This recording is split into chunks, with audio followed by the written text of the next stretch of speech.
மல்லி சீரியலில் இன்றைக்கி என்ன நடக்குது அப்படின்னு சொல்லிட்டு பார்த்தீங்கன்னா, விஜய் வந்து மல்லிக்கிட்ட வந்து திரும்பவும் கால் பண்ணி பேசிகிட்டு இருக்காரு. என்ன அப்படின்னு சொல்லிட்டு பார்த்தீங்கன்னா, மல்லி நான் உங்ககிட்ட வேணும்ன்ட்டே தான் வந்து அப்படி பேசினேன். உனக்கும் ரேணுகாவுக்கும் அங்கே சண்டை வந்துடக்கூடாது அப்படின்றதெல்லாம் காரணம் கிடையாது. எனக்கு தெரியும் அவள் வந்து ரேணுகாவே இல்லை சுடர் தான் அப்படின்னு சொல்லிட்டு தெரியும். நான் வேணும்ன்ட்டு தான் வந்து உங்ககிட்ட அப்படி பேசினேன். உனக்கும் வெண்பாக்கும் சம்மந்தம் இல்லை அப்படின்ற மாதிரி. அது மட்டும் இல்லாமல் அவங்க முன்னாடி உன்னை திட்டுற மாதிரி நான் நடித்தேன் அப்படின்னு சொல்லிகிட்ருக்காரு. மல்லிகை இருந்துட்டு எதுக்குங்க வேணும்ன்ட்டு சொன்னீங்களா, என்ன சொல்கிறீங்க எனக்கு புரியல அப்படின்னு சொல்லி கேட்குறாங்க. நம்ம மல்லி இருந்துட்டு அதுக்கு விஜய் வந்து சொல்கிறாரு, அவர் ரேணுகா இல்லை சுடர் தான் இவ்வளோ நாள் நம்மளெல்லாம் ஏமாற்றிட்டு இருந்தா அப்படின்னு சொல்லிட்டு எனக்கு நல்லாவே தெரியுது மல்லி. நீ எவ்வளவோ எத்தனை நாளோ வந்து சொல்லியிருக்க, பட் ஆனால் வந்து நான் உன்னை நம்பவே இல்லை. ஆனால் எனக்கு இப்போ தான் புரியுது அப்படின்ற மாதிரி எல்லாம் வந்து சொல்லிகிட்ருக்காரு. ஒரு வேளை நல்ல வழியாக வந்து விஜய்க்கு வந்து புரிஞ்சிருச்சு. அதான் நேற்றுந்தே நம்ம சொல்லிகிட்ருக்கோம்.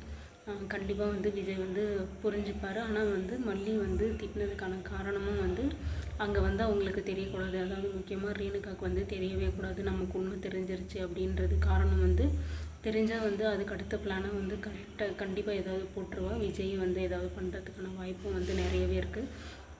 இப்போ வந்து விஜயும் மல்லி ஒரு கையாக வந்து இருந்துட்டாங்க. அது மட்டும் இல்லாமல் இவங்க 2 பேரும் சேர்ந்து தான் வந்து ரேணுகாவை எப்படி வந்து வீட்டை விட்டு வெளியே அனுப்பலாம் அப்படின்ற மாதிரி வந்து பிளான் போடுவாங்க.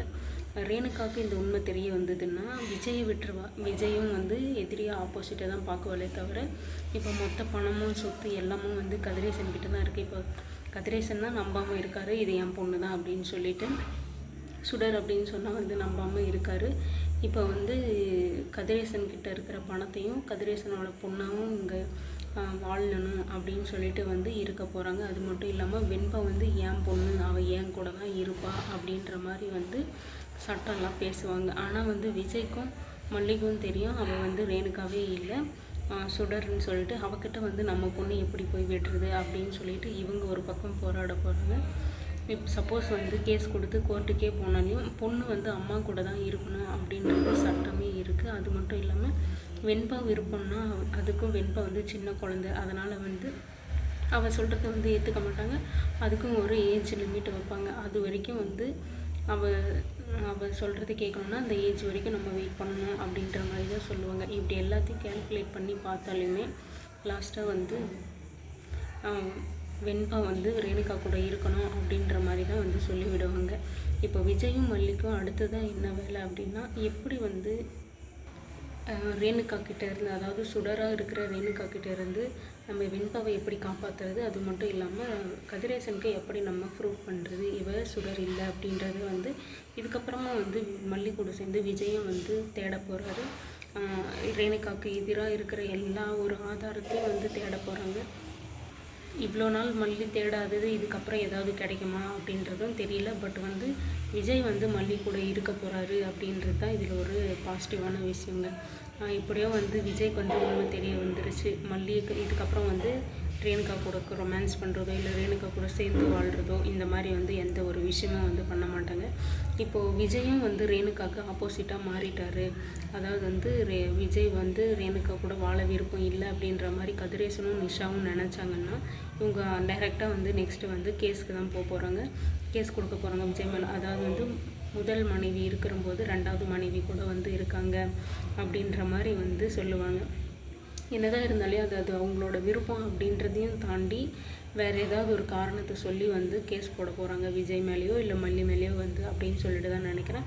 இதுக்கப்புறமா இந்த மாதிரி தான் வந்து போக போகுது. அது மட்டும் இல்லாமல் ராஜேஸ்வரிக்கும் மல்லிக்கும் வந்து இங்கே ஏதோ வந்து முட்டிகிட்ருக்கு. என்ன அப்படின்னு சொல்லிட்டு பார்த்தீங்கன்னா, ராஜேஸ்வரி வந்து நீ எங்கேயோ இருந்து பட்டிக்காட்டிலேருந்து வந்தவ வந்து இங்கே வந்து இவ்வளோ மிரட்டிகிட்ருக்க எங்களெல்லாம் அப்படின்ற மாதிரி வந்து ஏதோ பேசிகிட்டு இருக்காங்க. ஆல்ரெடி மல்லி வந்து டென்ஷனில் இருக்காங்க. இவள் வந்து ரேணுகா வந்து இப்படி பண்ணிட்டாலே அப்படின்னு சொல்லிட்டு. இதில் வந்து இவங்க வந்து வாயை கொடுத்து வேணும்ன்ட்டு மாட்டிக்காங்க. ஆல்ரெடியே தேவையில்லாத ஒன்றத்தை வந்து நாங்கள் சமாளிச்சிட்ருக்கோம், அதுக்கு தகுந்த மாதிரி நீயும் இருக்க, பேசாமல் இருந்துரு, என்ன பண்ணுவோம் அப்படின்றதே வந்து தெரியாது அப்படின்ற மாதிரி வந்து மல்லி வந்து மிரட்டி விடுறாங்க. என்ன காரணம் அப்படின்னா அவங்க பேசுகிறதெல்லாம் வந்து மல்லி வந்து ஒரு பெருசாகவே எடுத்துக்கல. ஏன்னா வந்து எனக்கு ஆல்ரெடி வந்து 1008 பிரச்சனை இருக்குது, தேவையில்லாமல் நீ வந்து தலையிடாத அப்படின்ற மாதிரி வந்து இன்டைரக்டாக வந்து சொல்லிட்டாங்க. அங்கே ராஜேஸ்வரிக்கு வந்து ஃபுல்லாக நோஸ் கட் ஆகிடுச்சுங்க. அங்கே வந்து இன்னுமே பேச முடியாமல் வந்து சைலண்ட்டாக நின்றுட்டுருக்காங்க. அதுக்கப்புறம் வந்து என்ன ரேணுகாவை பார்க்க போகிறாங்க. ரேணுகா கிட்ட ரேணுகா இல்லை சுடர் தான் அப்படின்ற விஷயம் வந்து எனக்கு நல்லாவே தெரியும். இதுக்கப்புறம் வந்து நீயும் நானும் எதிரி கிடையாது, நீயும் நானும் வந்து ஒரே டீமு அப்படின்ற மாதிரி கை கோத்துட்ருக்காங்க. இதுக்கு காரணம் வந்து என்னன்னு தெரியும். ரகு வந்து ஜெயிலுக்கு போயிட்டாங்க. ஸோ ரகுவோட இடத்த வந்து ராஜி வந்து ஃபில் பண்ணுறாங்க. இதுக்கப்புறம் வந்து ரகு எவ்வளோ இப்போ வந்து எப்படி வந்து ரேணுகாவை வந்து இப்படி பண்ணணும் அப்படி பண்ணணும்னு சொல்லி ஆட்டி வச்சுட்டு இருந்தாங்களோ அந்த இடத்துக்கு வந்து இப்போ ராஜி வந்து இருக்க போகிறாங்க. இதுக்கப்புறம் வந்து கதிரேசன் பண்ணுற இந்த டெண்டரு பணம் இந்த மாதிரி விஷயத்தெல்லாம் வந்து கலெக்ட் பண்ணி சொல்ல போகிறது ராஜிக்கிட்ட. ராஜி வந்து இதை எடுத்துக்க போகிறான். இப்படி தான் வந்து இதுக்கப்புறம் போக போகுது. இவங்கக்கிட்டேருந்து எப்படி வந்து கதிரேசனையும் நிஷாவையும் வந்து விஜயும் மல்லியும் காப்பாற்ற போகிறாங்க அப்படின்றது மாதிரி தான் வந்து இருக்க போகுது. அது மட்டும் இல்லாமல் இந்த விஷயத்த கேட்டு சுடருக்கும் ஒன்றுமே புரியலை. பட் இருந்தாலும் கடைசியில் கான்வர்சேஷன் லாஸ்ட்டில் வந்து எப்படியும் வந்து 2 பேரும் ஒன்றா தான் போக முடியும். எதிர்த்து பேசினா வந்து ராஜி வந்து ஆப்போசிட்டாக மாறிடுவாள். ஸோ வந்து அவள் காலில் விழுறது தான் பெட்ரு அப்படின்ற மாதிரி வந்து யோசிச்சிருவா. அது மட்டும் இல்லாமல் இப்போ ரகு இல்லாத காரணத்தினால நமக்கு ஒரு சப்போர்ட் தேவை, துணை தேவை. அதனால் வந்து ராஜி தான் வந்து கரெக்டாக இருப்பா அப்படின்ற மாதிரி வந்து ரேணுகாவும் வந்து முடிவு பண்ணுவாங்க. ராஜியும் வந்து தேவையில்லாமல் வந்து கேவலமான வேலையை வந்து பண்ணிகிட்ருக்காங்க.